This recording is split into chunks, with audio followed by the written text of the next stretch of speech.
Hello बच्चों, कैसे हो आप लोग? अच्छे होंगे बेटा।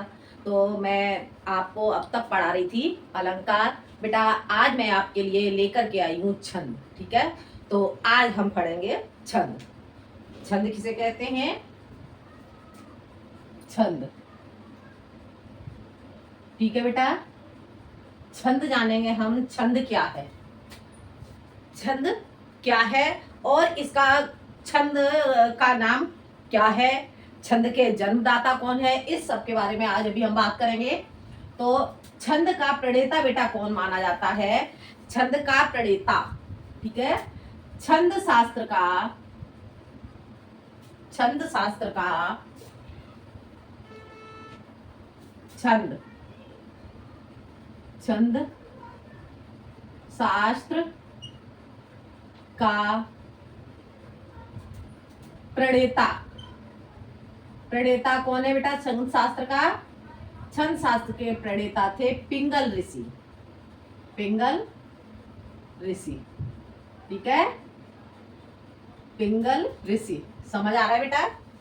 छंद शास्त्र के प्रणेता कौन कहे जाते हैं? छंद शास्त्र के प्रणेता कहे जाते हैं पिंगल ऋषि। ठीक है बेटा, ये छंद शास्त्र के प्रणेता थे पिंगल ऋषि। और दूसरा क्या है बेटा? इन्हीं के नाम पर, जो पिंगल ऋषि हैं, पिंगल ऋषि के नाम पर ही छंद का दूसरा नाम पिंगल भी पड़ा, इसे पिंगल भी कहते हैं। ठीक है, तो इसे भी जानेंगे। छंद शास्त्र का दूसरा नाम, छंद, छंद शास्त्र का दूसरा नाम, दूसरा नाम क्या है बेटा छंद शास्त्र का? छंद शास्त्र का दूसरा नाम पिंगल भी है, पिंगल भी है। ठीक है, जिस जिस जो किसके नाम पर? पिंगल ऋषि के नाम पर पड़ा। जो इसके प्रणेता जो पिंगल ऋषि थे, पिंगल ऋषि, पिंगल ऋषि के नाम पर, पिंगल ऋषि के नाम, पिंगल ऋषि के नाम पर इनका जो नाम है वो क्या पड़ा? पिंगल। ठीक है, के नाम, नाम पर, नाम पर। ठीक है बेटा, छंद शास्त्र के प्रणेता कौन थे? पिंगल ऋषि थे। और छंद शास्त्र का दूसरा नाम पिंगल भी है, जो किसके नाम पर? पिंगल भी है, जो पिंगल ऋषि के नाम पर पड़ा।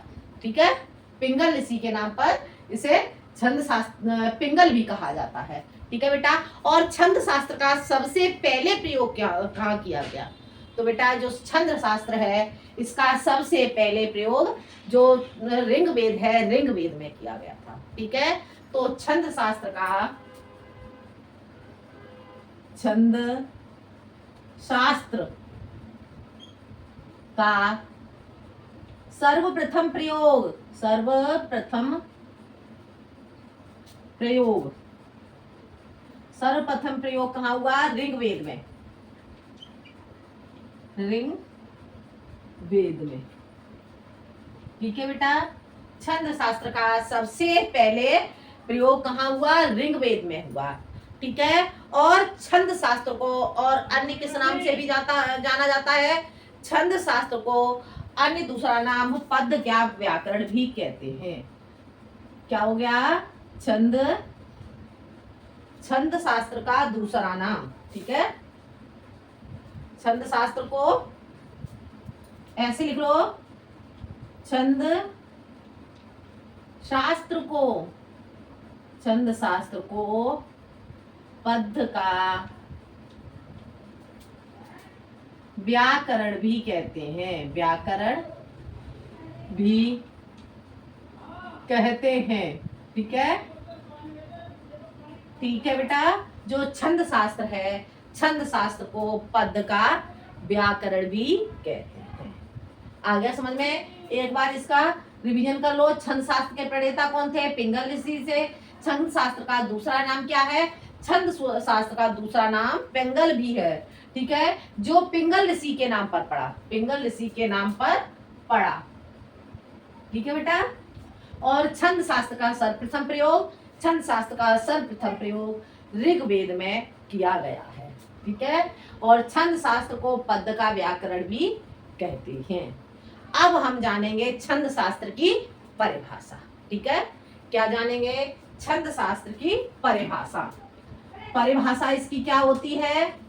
परिभाषा होगी इसकी अक्षर अक्षर अक्षरों की संख्या, अक्षरों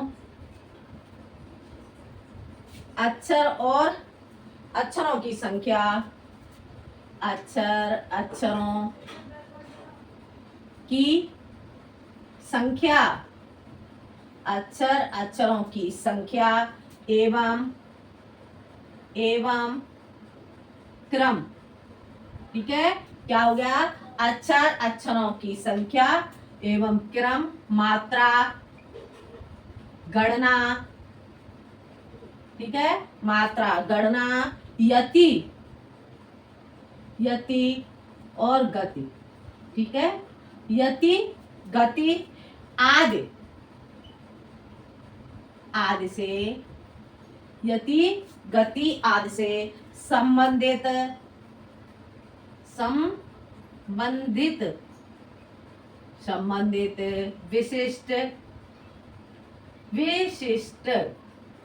विशिष्ट नियोजित रचना को क्या कहेंगे? हम छंद कहते हैं। क्या हो गई छंद की परिभाषा?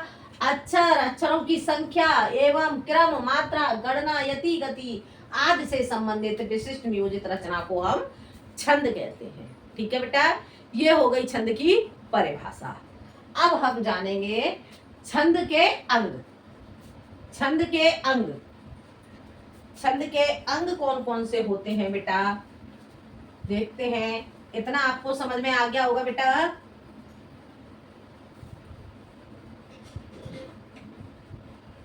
अब हम आगे पढ़ेंगे छंद के अंग।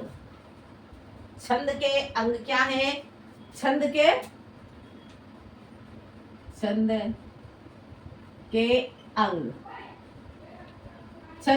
अंग क्या होते हैं बेटा?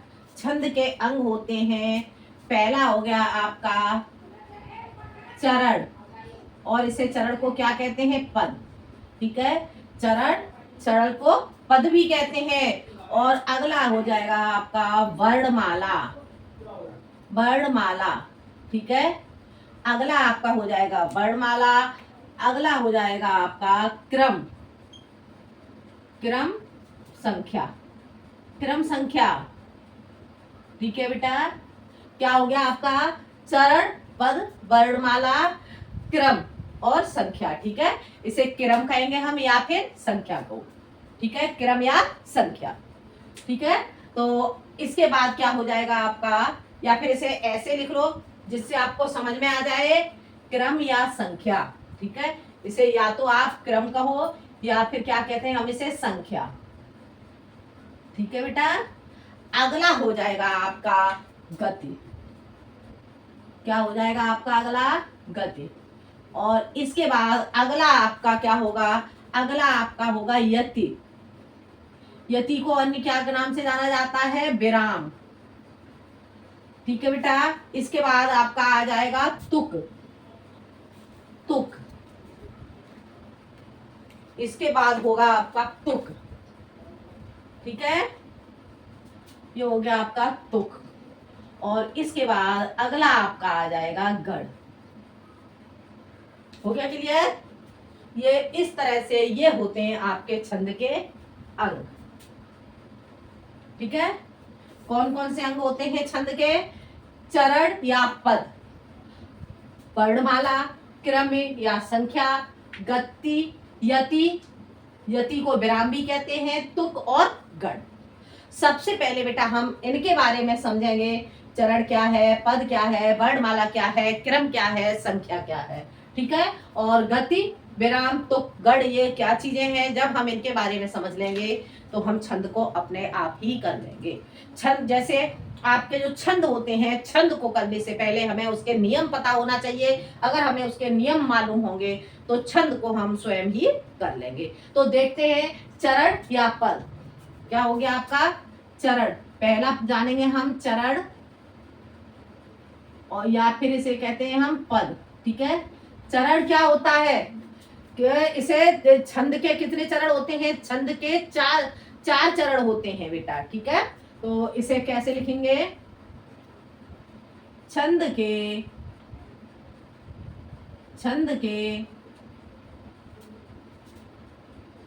चार चरण होते हैं, छंद के चार चरण होते हैं।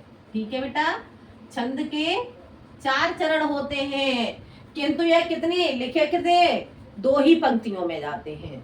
छंद के चार चरण होते हैं, लेकिन ये लिखे दो ही पंक्तियों में जाते हैं, लिखे दो ही पंक्तियों में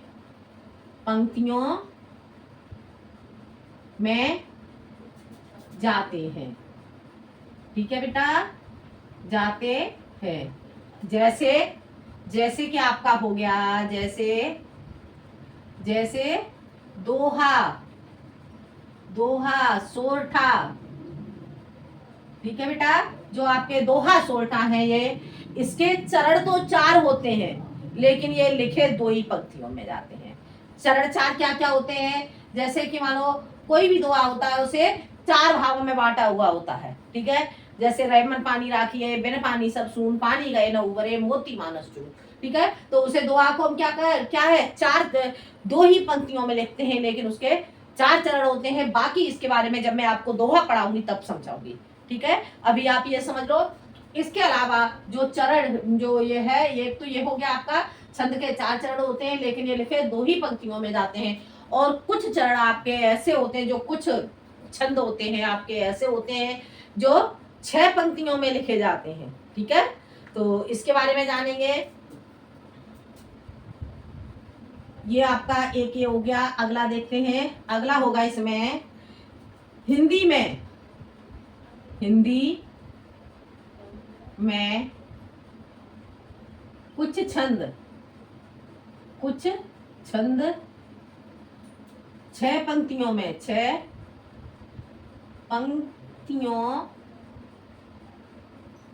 पंक्तियों में लिखे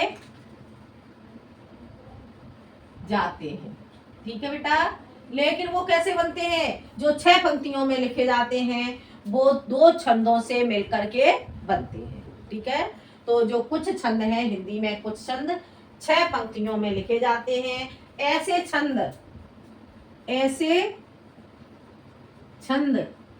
छंद क्या है बेटा, 2 छंदों से मिलकर बनते हैं। दो छंदों से मिलकर बनते हैं। ठीक है बेटा, जो ये छंद होते हैं, ये ऐसे छंद 2 छंदों से मिलकर बनते हैं। जैसे आपका क्या होता है, इसमें आपके होते हैं, जैसे कि आपका कुंडलियां हैं। कुंडलियां आपका 2 छंदों से मिलकर के बनता है। तो इसे जानेंगे हम। जैसे कुंडलियां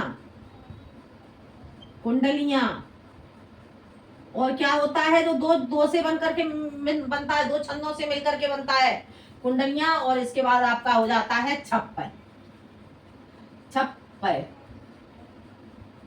छप्पय आदि। ठीक है, तो ये क्या होते हैं, ये आपके 2 छंदों से मिलकर के बनते हैं। ठीक है बेटा, ये समझ में आपको आ गया होगा। हिंदी में कितने, एक बार देखो, हिंदी छंद के 4 चरण होते हैं, लेकिन ये लिखे 2 ही पंक्तियों में जाते हैं, जैसे दोहा और सोरठा। हिंदी में कुल छंद 6 पंक्तियों में लिखे जाते हैं। हिंदी में कुछ छंद 6 पंक्तियों में लिखे जाते हैं। ऐसे छंद 2 छंदों से मिलकर बनते हैं, जैसे कुंडलियां और छप्पय। ठीक है, अब जानेंगे हम इसके अगला इसका पॉइंट क्या होगा। इसमें जो छंद है चरण दो प्रकार के होती हैं। ठीक है, अगला क्या हो जाएगा तीसरा इसमें, चरण दो प्रकार के, चरण दो प्रकार के होते हैं, दो प्रकार के होते हैं। ठीक है बेटा, जो चरण होते हैं, चरण हमारे दो प्रकार के होते हैं। एक होता है इसमें विषम चरण, विषम। ठीक है, एक क्या होगा आपका, एक होगा इसमें आपका विषम चरण, विषम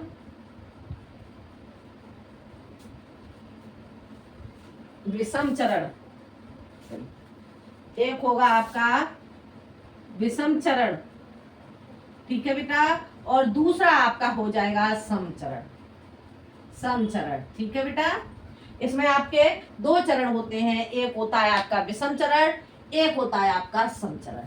विषम चरण क्या होता है, विषम चरण होता है इसमें आपके छंद के, जहां छंद के प्रथम और तृतीय चरण का, जहां प्रथम और तृतीय चरण का प्रयोग किया जाता है वो होता है आपका विषम चरण। जहां पर आपका द्वितीय चरण और चतुर्थ चरण का प्रयोग होता है वो आपका होता है समचरण। ठीक है बेटा, तो आपका विषम चरण क्या होगा, विषम चरण छंद के प्रथम व तृतीय चरण को हम क्या कहते हैं, विषम चरण कहते हैं। लिख के बता दूं आपको, छंद के चरण आपके दो हो गए। इसे बेटा आप समझ लोगे तो आप छंद को जल्दी से कर लोगे, आपको ये ठीक से समझ में आ जाना चाहिए। ठीक है, तो देखते हैं इसमें छंद, अगला क्या था आपका, छंद के समचरण और विषम चरण में आपको बता रही थी चरण के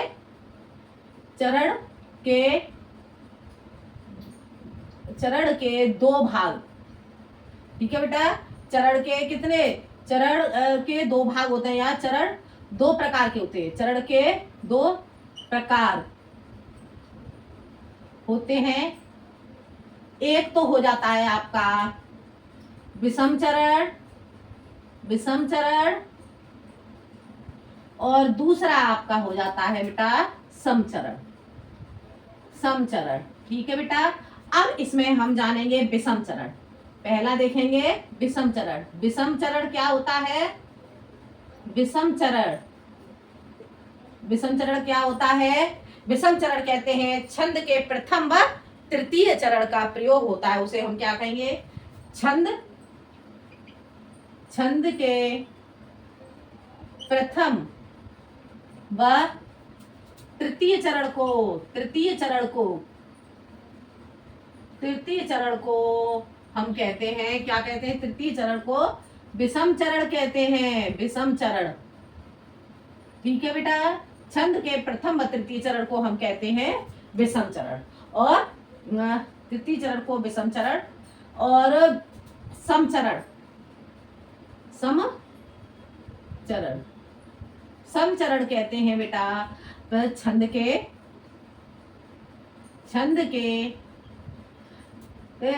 के बेटा द्वितीय, छंद के द्वितीय व चतुर्थ चरण को,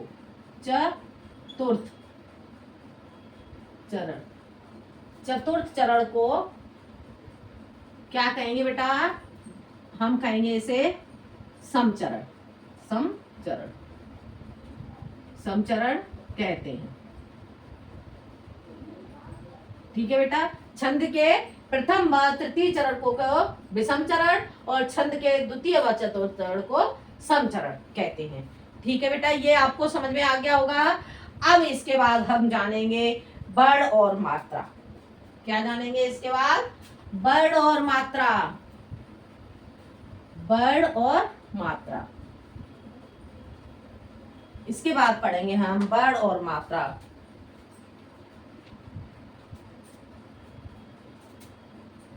वर्ण और मात्रा। ठीक है बेटा, जो मैंने छंद के अंग बताए थे उसमें ये आपका जो दूसरा अंग होगा, दूसरा क्या होगा आपका, वर्ण और मात्रा। वर्ण किसे कहते हैं और मात्रा किसे कहते हैं, तो यहाँ पे देखते हैं पूर्ण व्यंजन, पूर्ण व्यंजन। और पूर्ण व्यंजन किसे कहते हैं बेटा? पूर्ण व्यंजन कहते हैं जो व्यंजन स्वरों के साथ मिलकर बोले जाते हैं, उसे हम कहते हैं पूर्ण व्यंजन। ठीक है, जो व्यंजन स्वर के साथ मिलकर के बोले जाते हैं उसे हम कहते हैं पूर्ण व्यंजन। तो पूर्ण व्यंजन क्या होता है? स्वर के साथ, स्वर के साथ। ठीक है बेटा, जो स्वर के साथ बोले जाते हैं उसे हम कहेंगे पूर्ण व्यंजन। तो पूर्ण व्यंजन तथा तथा स्वरों तथा स्वरों की मात्रा को ही तथा स्वरों की मात्रा को ही हम क्या कहेंगे? वर्ण और व्यंजन कहते हैं। मात्रा को ही छंद, छंद। पूर्ण व्यंजन स्वरों के साथ, जो स्वरों के साथ जो बोले जाते हैं उन व्यंजनों को, तथा स्वरों की मात्रा को ही छंद की मात्रा कहते हैं। छंद की मात्रा कहते हैं। ठीक है बेटा, ये हो गई आपकी छंद की मात्रा। अब हम जानेंगे छंद की मात्रा में भी आपकी मात्राएं दो प्रकार की होती हैं, लघु मात्रा और गुरु मात्रा। ठीक है, तो अब हम जानेंगे कि हम लघु मात्रा कहाँ लगाएंगे और गुरु मात्रा का प्रयोग कहाँ किया जाता है। ठीक है, तो हम सबसे जानेंगे, पहले जानेंगे लघु मात्रा। लघु मात्रा क्या होती है? लघु मात्रा के लिए किसका प्रयोग किया जाता है? लघु मात्रा देखेंगे इसमें। पहले जानेंगे हम लघु मात्रा। लघु मात्रा, लघु मात्रा क्या होती है बेटा? किसे कहते हैं हम लघु मात्रा? तो लघु मात्रा, लघु मात्रा, लघु मात्रा के लिए एक एक चिन्ह। कौन सा चिन्ह होता है? एक चिन्ह, एक चिन्ह, एक चिन्ह पाई रेखा, इसे कहते हैं लघु मात्रा। एक चिन्ह पाई रेखा। ठीक है, एक चिन्ह पाई पाई रेखा का प्रयोग किया जाता है, प्रयोग किया जाता है।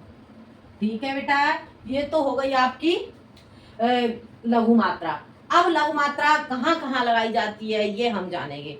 लघु मात्रा आपकी लगाई जाती है जैसे अ, ए, और आपका हो गया आ, ए और ओ, री। ठीक है, जो आपके ये छोटे स्वर आते हैं, आ, ए, ओ, री, क,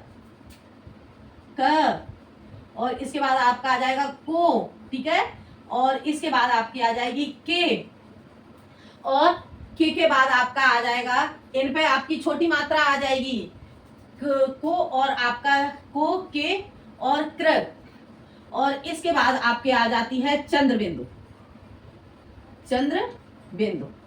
ठीक है बेटा, ये आपकी होती है चंद्र बिंदु।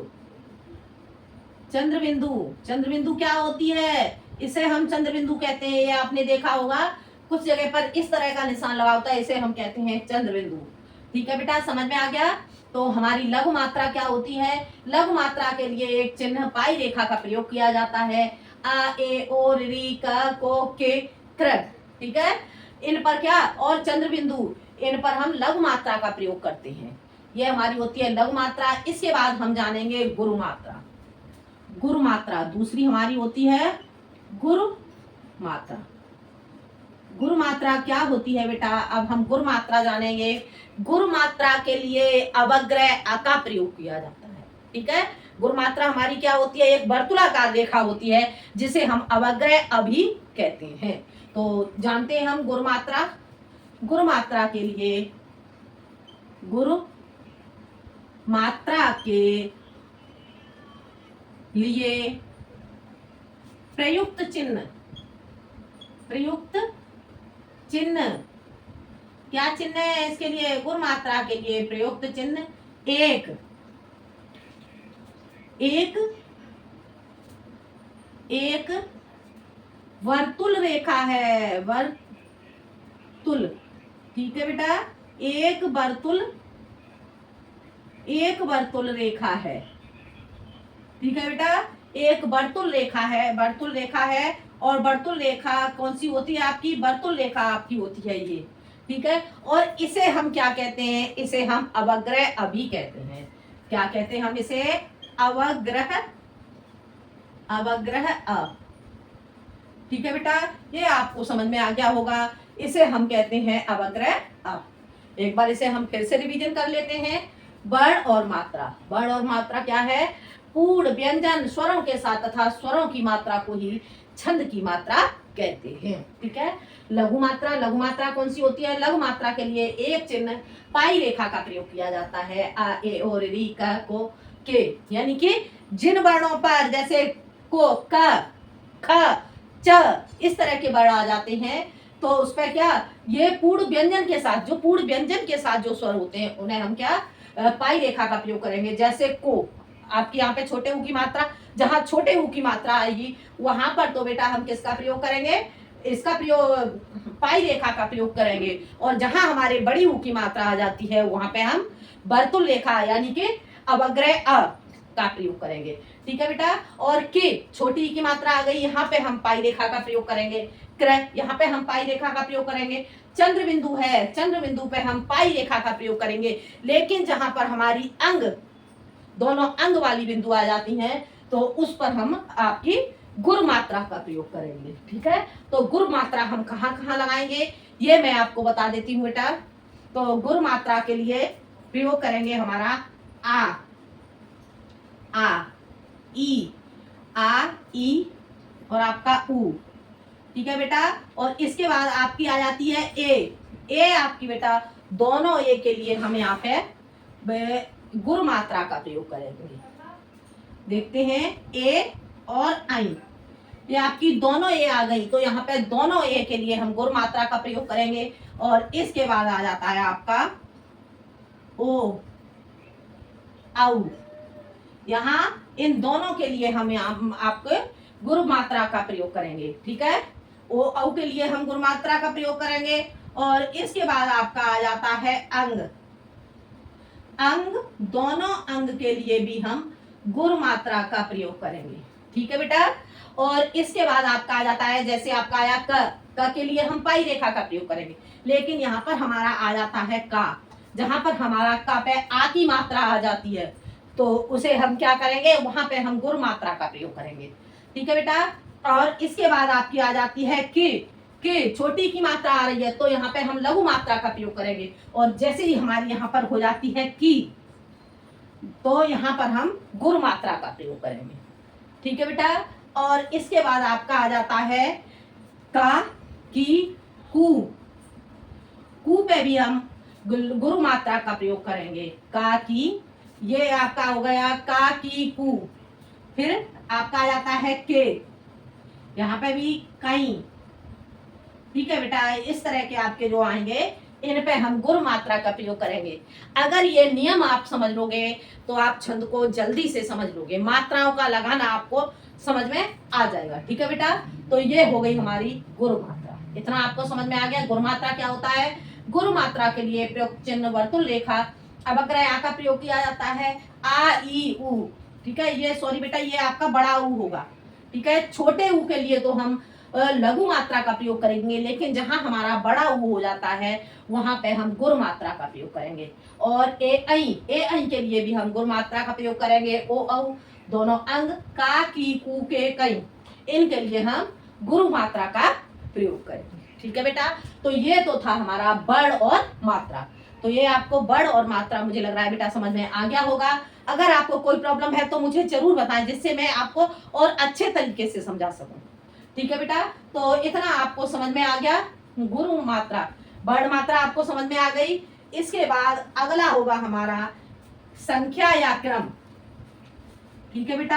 आगे हम पढ़ेंगे संख्या या क्रम।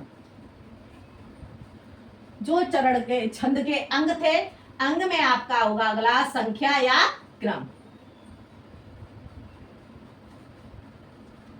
संख्या या क्रम, संख्या या क्रम। ठीक है बेटा, ये हमारा हो गया संख्या या क्रम। तो संख्या किसे कहते हैं? संख्या या क्रम वर्णों और मात्राओं, संख्या हम किसे कहेंगे? वर्णों और मात्राओं की गणना को हम क्या कहते हैं? संख्या कहते हैं। वर्णों और मात्राओं की जो हम गणना करते हैं, उन्हें गिनना, उसे हम क्या कहेंगे? संख्या कहेंगे। देखते हैं हम यहाँ पे संख्या, वर्णों या मात्राओं, वर्णों या मात्राओं की गणना, वर्णों या मात्राओं की गणना मात्राओं की गणना, मात्राओं की गणना को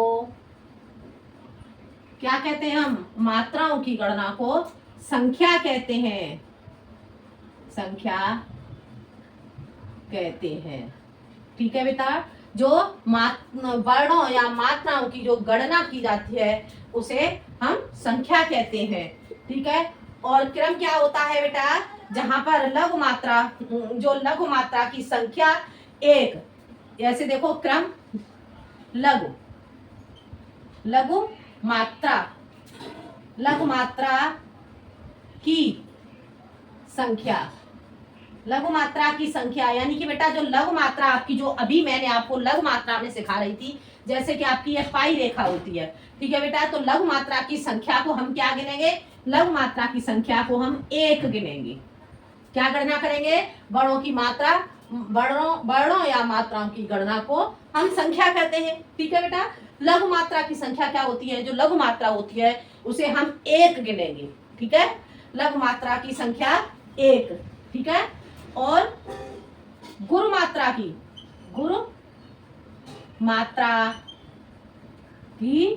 संख्या, गुरु मात्रा की संख्या क्या होगी बेटा? जो गुरु मात्रा की संख्या होती है, गुरु मात्रा की संख्या को क्या गिनते हैं हम? दो। ठीक है, जो आपकी गुरु मात्रा की संख्या होती है उसे हम क्या गिनेंगे? गुरु मात्रा को और अन्य हम किस नाम से जानते हैं? गुरु मात्रा को हम दीर्घ मात्रा भी कहते हैं। ठीक है बेटा, जो गुरु मात्रा की संख्या है, तो गुरु मात्रा की संख्या को, ठीक है, दो गिना जाता है, दो गिना जाता है। ठीक है बेटा, क्या हो गया?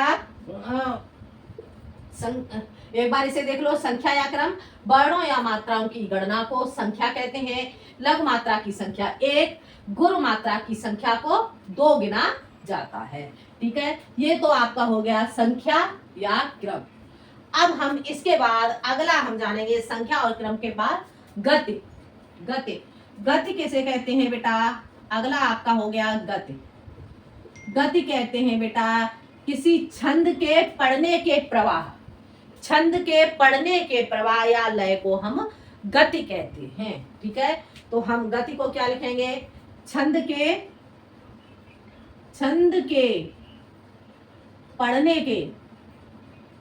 के प्रवाह या लय को क्या कहते हैं हम? छंद के पढ़ने के प्रवाह या लय को क्या कहते हैं? लय को गति कहते हैं, गति कहते हैं।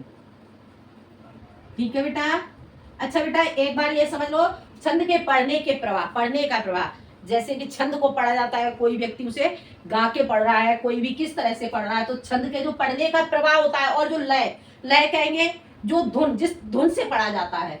ठीक है, तो पढ़ने के लय को हम क्या कहते हैं? गति कहते हैं। ठीक है, तो ये आपको गति समझ में आ गया बेटा।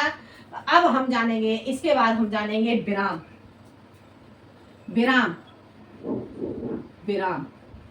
विराम क्या होता है बेटा? ये हो गया आपका छंद के अंग का अगला पॉइंट, ठीक है। विराम, विराम क्या होता है? छंद के नियमित वर्ड, छंद के नियमित वर्ड, यानी कि नियम इसका होना चाहिए। क्या नियम है कि हमें कहां पर विराम लेना है, कहां पर हमें रुकना है, ठीक है। तो छंद के नियमित वर्ड या मात्रा पर, या मात्रा पर सांस, जहां हम सांस लेते हैं, मात्रा पर सांस लेने के लिए, लेने के लिए रुकना पड़ता है, रुकना पड़ता है। लेने के लिए जहां पर हमें रुकना पड़ता है, इसी रुकना पड़ता है, ठीक है बेटा। तो इसी रुकने के स्थान को रुकने के स्थान को क्या कहते हैं? हम विराम कहते हैं। विराम क्या होता है? विराम बेटा छंद के नियमित वर्ण या मात्रा पर सांस लेने के लिए रुकना पड़ता है, इसी रुकने के स्थान को हम क्या कहते हैं? विराम कहते हैं। और विराम को बेटा अन्य दूसरे नाम से क्या जानते हैं? विराम, या इसे यति भी कहते हैं, यति, ठीक है। विराम, या ऐसे लिख लो,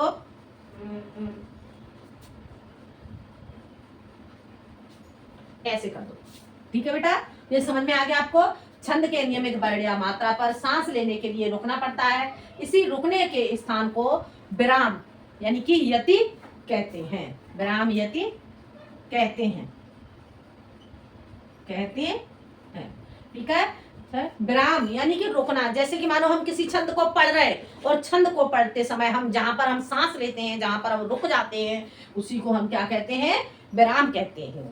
जैसे मानो हमने पढ़ा रहमन पानी राखिए बिन पानी सब सून, यहाँ पर हम रुके, रहमन पानी राखिए बिन पानी सब सून, इसके बाद पानी गए न उबरे, फिर उसके बाद पानी गए न उबरे, यहाँ पर हम थोड़े सांस लिया हमने, उसके बाद कहेंगे पानी गए न उबरे मोती मानस चू। तो जहां पर हम रुकते हैं छंद को पढ़ने के लिए, जैसे हम किसी लय से, किसी प्रवाह के साथ हम जब यदि किसी को हम पढ़ रहे हैं, गति से पढ़ रहे हैं, और उस जहां पढ़ते समय हम जहां विराम लेते हैं छंद में, जहां हम सांस लेने के लिए रुक जाते हैं, उसे हम विराम कहते हैं। तो ये बेटा आपको समझ में आ गया होगा। अब इसके बाद इसका अगला पॉइंट होता है बेटा तुक। क्या होता है? तुक। तुक और समझ लो बेटा।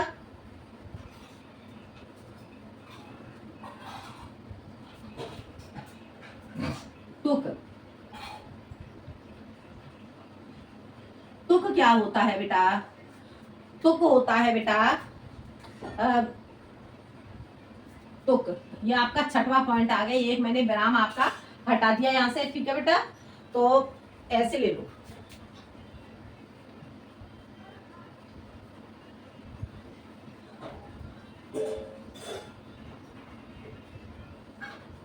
तुक क्या होता है बेटा? तुक, तुक कहते हैं बेटा छंद के चरणांत की मैत्री को हम तुक कहते हैं। छंद के चरणांत की, चढ़ के अंत की मैत्री को हम तुक कहते हैं। तो देखते हैं छंद के चरणांत की मैत्री, अक्षर मैत्री, चरणांत की अक्षर मैत्री को, अक्षर मैत्री को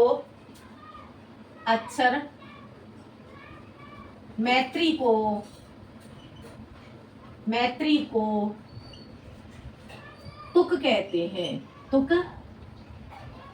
कहते हैं, ठीक है बेटा। ये क्या हो गया? छंद के चरणांत की अक्षर मैत्री को हम तुक कहते हैं। और इसके बाद बेटा अगला पॉइंट हमारा आ जाता है, अगला पॉइंट हमारा होता है गढ़। क्या होता है बेटा? गढ़। गढ़ मैं आपको बेटा आपको पढ़ाऊंगी अगले वीडियो में, क्योंकि वीडियो बहुत लंबा हो जाएगा। तो मैं अगले वीडियो में आपको समझाऊंगी गढ़ क्या होता है, गढ़ को हम कैसे बांटते हैं। ठीक है, जैसे हमारा सूत्र हो जाएगा, सूत्र के द्वारा हम उसे किस तरह से हम गढ़ को बांटेंगे, तो उसके लिए मैं आपको अगले वीडियो में पढ़ाऊंगी, क्योंकि वीडियो ज्यादा लंबा हो जाएगा। तो आज के लिए बेटा इतना ही। मुझे लग रहा है कि ये छंद आपको इतना समझ में आ गया। अगर बेटा आपको छंद करने हैं तो छंद पढ़ने के लिए आपको सबसे पहले ये समझना जरूरी होगा।